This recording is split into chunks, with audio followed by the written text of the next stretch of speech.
pessoal, eu sou Joshua. Antes de começar este vídeo, eu só queria dar o aviso de que ele está recheado de spoilers. Então, assistam com discrição, ok? Até mais! Olá e sejam bem-vindos a mais um episódio do Super Review Time. Eu sou Kapan Katsuragi e, bem, eu fui assistir Godzilla nos cinemas, em 3D, em IMAX, e foi uma das melhores coisas que eu já fiz na minha vida, de fato. Eu perdi Pacific Rim, Círculo de Fogo, nos cinemas, e eu acho que eu nunca vou me perdoar por isso, mas esse filme me deu uma boa ideia do que é um monstro gigante na tela do cinema, em 3D, tudo bonitinho e tal. E eu tenho algumas considerações a fazer.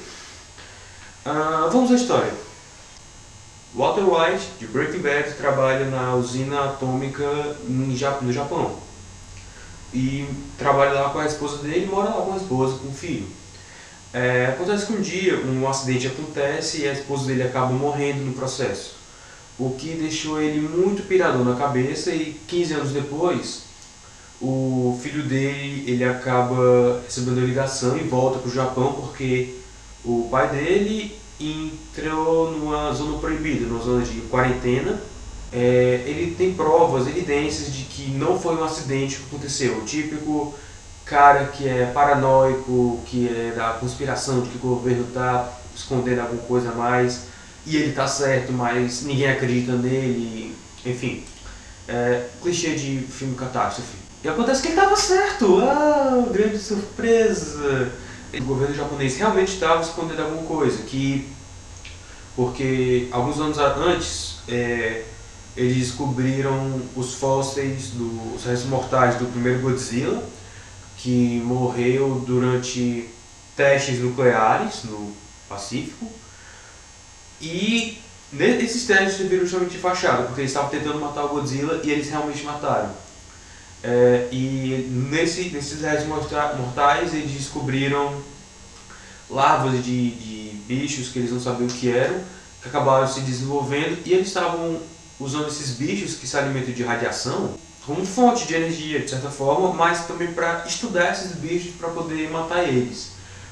Então acontece que naquele dia que a esposa do Walter White morreu, realmente eram os bichos que eles estavam escondendo, mas que agora a verdade veio à tona, especialmente para o Walter White. E aí acontece que agora cabe a união de forças que o Japão, os Estados Unidos, para derrotar esses bichos, mas o carinha japonês da origem, ele acaba descobrindo que eles têm um predador, essas criaturas gigantes, que são tipo uns insetos gigantes, que eles apelidaram de mutos. Eles têm um predador natural, que é o Godzilla. O Godzilla, na verdade, é o herói. Pois é. As minhas considerações sobre o roteiro são, vamos ser sinceros, é um filme de monstros gigantes feito por estadunidenses. Você sabe o que esperar, não vai ter essa coisa toda com os personagens. Filme catástrofe, o foco são os humanos, são eles que sofrem. E a gente quer ver os humanos, a reação deles, como eles estão se preparando e tal, não só ver a catástrofe em si, que no caso é os mutos, o Godzilla.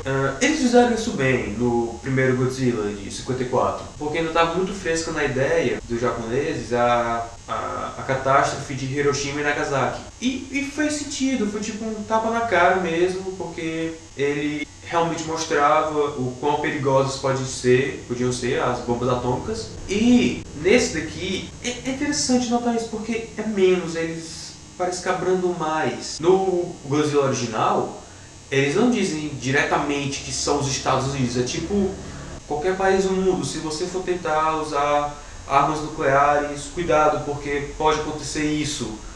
Aqui eles dizem um pouco mais diretamente que foram os Estados Unidos, a culpa foi dos Estados Unidos, mas eles não atribuem completamente, eles não focam muito nisso.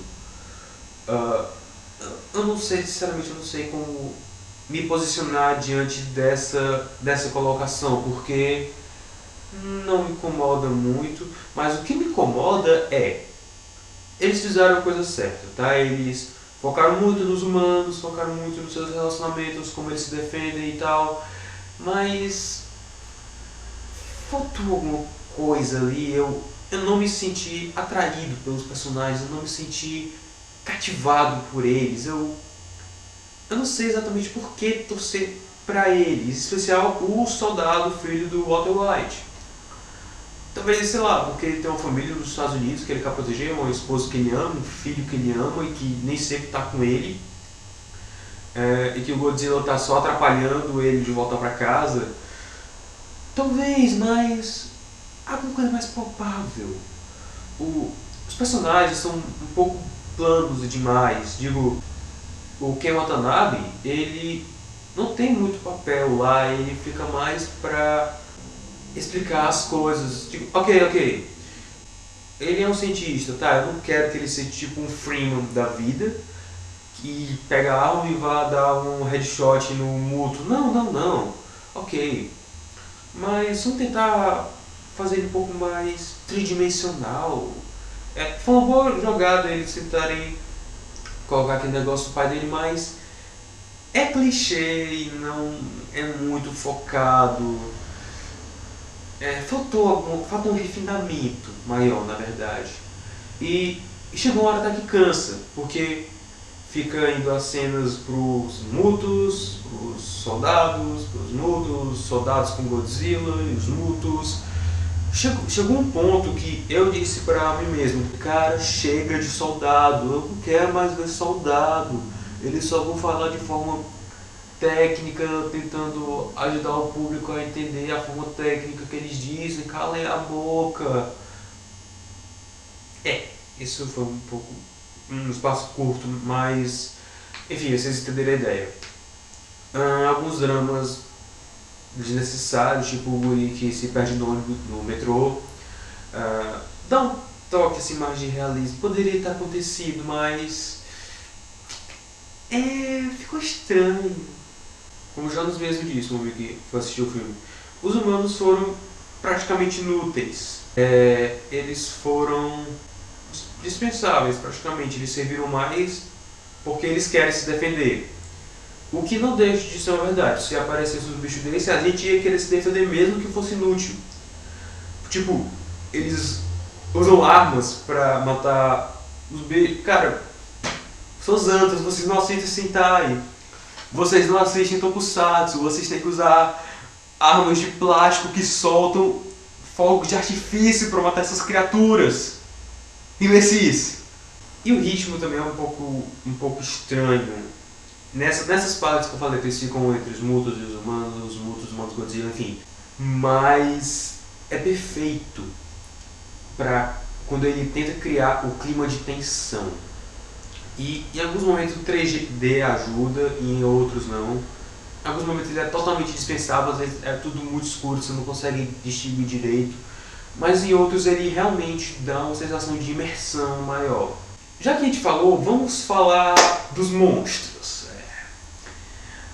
Os mutos, eu não sou um grande conhecedor de Godzilla, me corrija se estiver errado, mas os mutos são criaturas novas e tem um design interessante. Eles são tipo insetos misturados com aquela aranha do episódio 2 de Star Wars, vocês lembram, né? E ficaram bons. Tem como diferenciar, eles diferenciam macho e fêmea, a fêmea voa, o macho não. O que acontece em algumas espécies, por exemplo, as muriçocas, os pernilongos, só a fêmea que surra os humanos, os machos não. Baratas, se eu não me engano, as machos voam, as fêmeas não. Tem alguma história assim. Me corrijam se estiver errado, tá? Eu não sou um expert no assunto.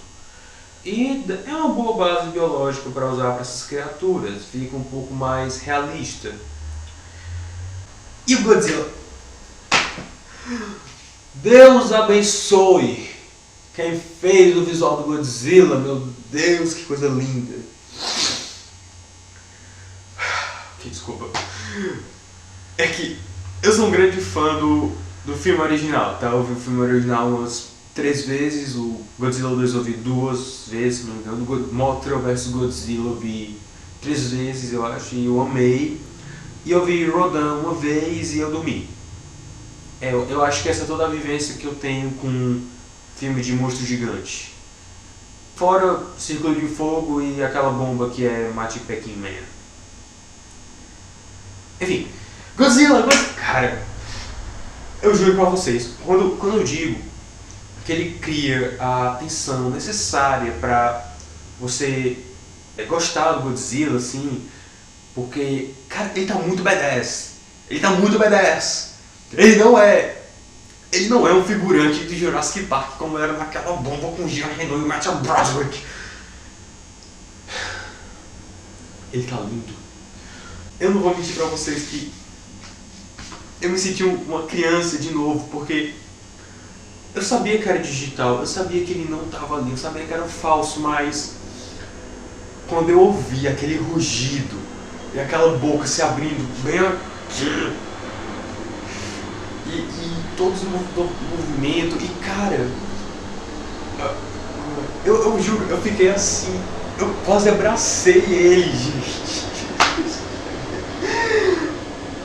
Eu tive vontade de abraçar o Godzilla e dizer que bom que você voltou, Calangão, porque, cara, ele tá muito badass. Ele tá muito badass e o diretor ele sabe o que tá fazendo, porque ele não entrega tudo de mão beijada. Ele cria ali aquela tensãozinha, e aí aparece um muto, e aí depois você começa a ouvir bum, bum, bum. Você acha até com a música do Hans Zimmer, mas na verdade é o nosso Calango dito radioativo favorito. Não tem como. E aí quando ele aparece, tem uma curta, a primeira vez que tem uma curta cena de luta, e que é mostrada algumas vezes nos noticiários. O filho do protagonista, ele tá assistindo lá no noticiário, tá lá passando a cena de luta, e você consegue ver mais ou menos ali, você consegue ter uma ideia de como é as lutas. E aí fica até engraçado porque ele tá lá assistindo televisão, aí a mãe chega, filho, vambora, ela diz uma coisa assim, aí ele, mas mãe, tá passando Godzilla! Não, ele não diz isso, mas foi o que um amigo falou, o Jones falou, e ok, foi uma piada, ficou engraçado, mas é mais ou menos isso que a gente sente. Tá? É uma experiência lúdica, na verdade. Vamos ser francos, o roteiro é ridículo. Tem muitas falhas, tem muitos problemas, mas como um filme de pipoca, um filme de experiência, é bom. Vamos ser sinceros. Agora, um dos problemas que eu achei foi na luta final do Godzilla, porque, como eu falei, ele cria muita tensão pra quem é o Godzilla, como ele vai agir. Aí aparece lá o Godzilla nadando no mar e as costas dele com espinhos aparecendo. E são cenas lindas de se ver. Aí ele sobe assim do mar, a cauda dele pá. É lindo, é bem feito, cria uma expectativa muito grande pro que vai vir. E talvez seja esse o problema da batalha final, porque ela não é ruim, não entendo mal, ela não é ruim, ela é linda, ela é épica. E quando o Godzilla solta a baforada final dele, eu perdi a minha mente. Ok, é um spoiler que eu não vou dar nem aqui, eu sei que eu já enchi de spoiler nesse vídeo, mas a forma como ele mata o segundo muto é muito badass, cara. É muito badass. É fanservice, cara. Isso é fanservice bem feito. Porque você brinca com as expectativas e dá aquilo que os fãs querem. E assim, a luta você começa a esperar um pouco mais dela e talvez não seja aquilo que você espera. Mas ainda assim é bom, ainda assim é divertido, ainda assim tem aquele clima, a própria câmera, ela respeita assim, ela homenageia na verdade o formato de filme de tokusatsu dos antigos, onde fica a cidade aqui, os dois bichos se encarando, estudando o outro. Em alguns momentos ela faz isso realmente, em outros é aquela típica câmera ocidental de ação, que projeta e tal, muito desenvolvida. Se eles não fizessem, eu ia dar uma mãozada, porque são bichos digitais. Eles podem fazer isso. Quando são dois caras usando fantasia de látex, de borracha, eu entendo, algumas tomadas são difíceis de serem feitas. E ainda assim eles acabam fazendo algumas. Mas droga, tu tá fazendo bicho digital, dá pra fazer o que tu quer com essa merda. Se tu quiser colocar o Godzilla dançando Macarena com um sombreiro, tu consegue. Porque ele é o droga de um marionete digital. Então, se eles não aproveitassem as câmeras pra fazer essas tomadas mais interessantes, eu dava uma usada neles. E eles fazem e fica lindo. E uma das cenas do final é quando o cara, o protagonista, ele realmente faz alguma coisa de útil. Desculpa, mas os humanos nesse filme são insignificantes. Talvez seja isso.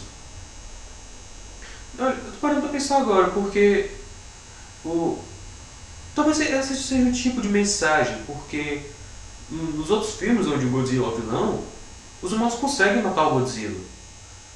Mas o próprio personagem do Ken Watanabe, uma hora, ele fala uma frase assim, um pouco poderosa, que é algo como a arrogância do homem está em pensar que ele controla a natureza. Digo, vamos analisar por um minuto. Se acontecesse algo assim, se aparecessem os mutos, realmente, a gente conseguiria matar eles sozinhos? Se aparecesse o Godzilla, a gente conseguiria matar ele sozinho? No filme original eles usam uma bomba muito específica que eu acredito que não exista. A gente conseguiria criar essa bomba? Será? Ou a gente precisaria de outro deus, assim como Godzilla, eles definem Godzilla como quase um deus? A gente precisaria de outro igual a ele pra matar. E se depois de matar ele não ia matar a gente?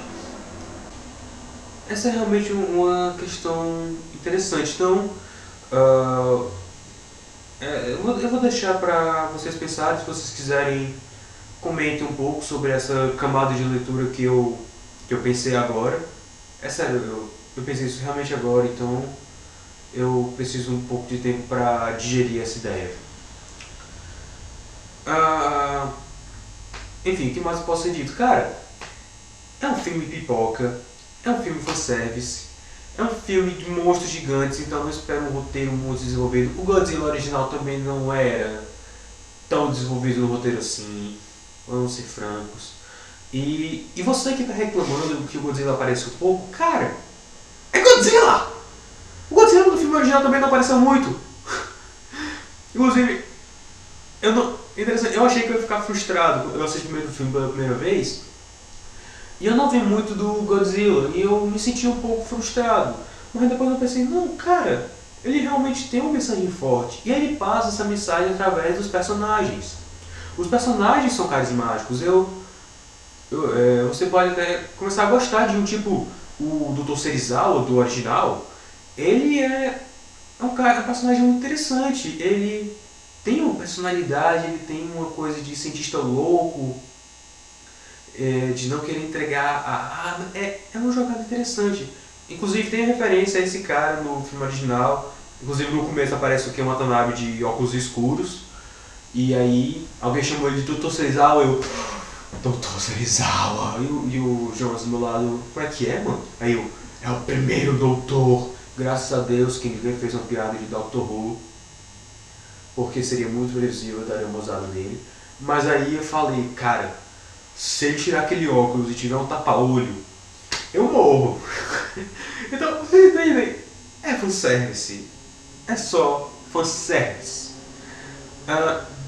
Eu acho até que esse Godzilla, como é um remake do clássico, ele não foi feito pra todo mundo.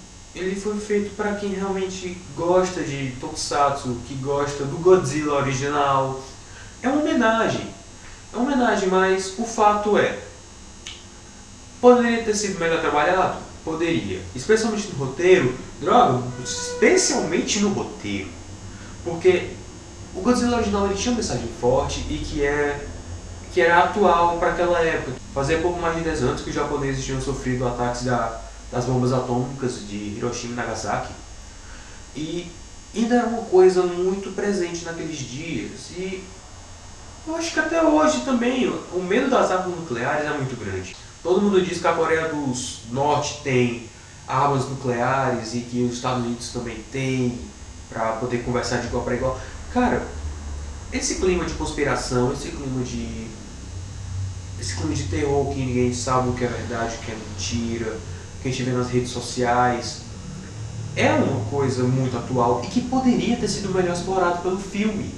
Digo, já imaginou, o pessoal mostrar, sei lá, você do pessoal no Facebook, no Twitter, falando sobre o que estava acontecendo, sobre o monstro, postando imagens, tirando selfie. Ele Godzilla. Ok, se o Godzilla viesse para as bandas do Brasil, talvez acontecesse algo do tipo. Preciso anotar essa ideia. Então eles poderiam ter explorado o roteiro de formas muito melhores. Poderia ter construído melhores personagens. A mensagem que conseguiu ser passada no Godzilla original também foi por causa dos personagens que tinham, que eles eram, de certa forma, carismáticos. Vai ter uma sequência, se não me engano já foi confirmada uma sequência para esse Godzilla reboot americano. E então bora tentar trabalhar um pouco mais os personagens para fazer a gente gostar deles, para poder passar a tua mensagem, tá? Pois é, então, considerações finais sobre o filme, resumo. É um imenso fanservice. É um imenso fanservice. Tem várias referências ali que os fãs vão pegar. Talvez não muitas, porque eu realmente não sou exatamente um fãzaço de Godzilla. Eu não vi todos os filmes 50 vezes. Eu não estudei a fundo as histórias das coisas, né?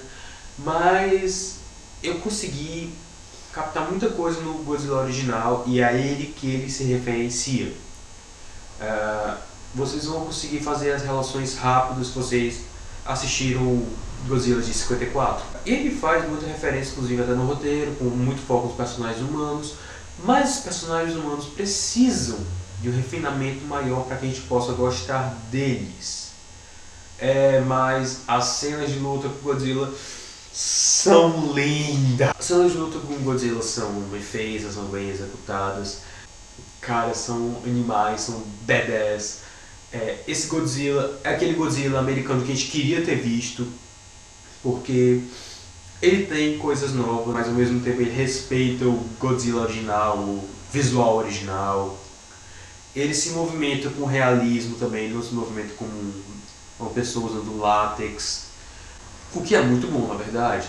Se você tiver a oportunidade para assistir, assista, mas assista com a mente limpa. Não assista esperando achar meia hora de diálogo e 1 hora de luta entre bichos, porque Godzilla não é isso, tá? O Godzilla original não é isso. Se você quer uma recomendação, assista o original antes. Assista o Godzilla original de 54, você encontra facilmente na internet, em sebos talvez, eu não sei, mas encontra legendado, bonitinho. E depois assista o filme novo, para você poder fazer uma comparação melhor. Eu sou Capão Katsuragi e esse foi mais um episódio do Super Review Time. Até a próxima!